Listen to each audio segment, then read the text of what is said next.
We have some social media questions.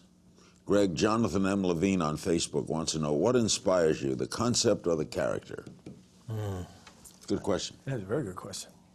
Inspires me. I mean, I think initially concept, and then I think character comes into play later, and when you thrust that character into that situation, and then you get to dance a little bit with the dialogue. I think that's the fun part, but it's usually the end part. I definitely feel like on our show it's more conceptual. At Paul K. 1966 on Twitter, would you ever revisit The Dark Knight? Or is that history now? They're doing another one with Superman. I'd love to go back 20 years from now.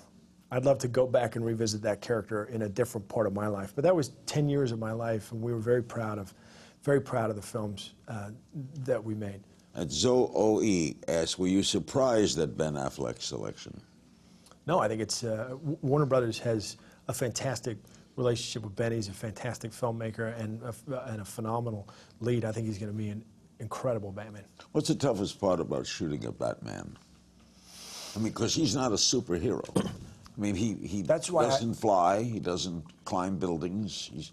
That's why I like the character. His superpowers were rage and money.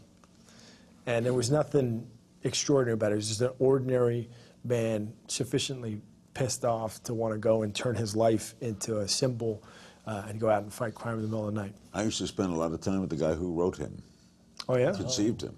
Lived in Miami. Bob Kane? Bob Kane. Yeah. Great guy. Conceived the whole Batman series. I remember my first issue of Batman, my first comic book. Wow. One of the fun things about writing on The Dark Knight was we got all the way through the drafts. DC would send us a box of comics every time we went and started to write on one. We got all the way through that draft and realized that neither my brother nor myself had read the first appearance of the Joker.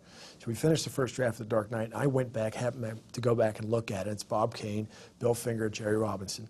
And I went back and looked through it, and I couldn't believe it, but it had so many story beats that were the same as the film that we just written. So that's when we knew we had sort of done honor to the Batman was always a dark character. Always. Watch new episodes of Larry King Now, Monday through Thursday, on demand on Hulu and Aura.tv.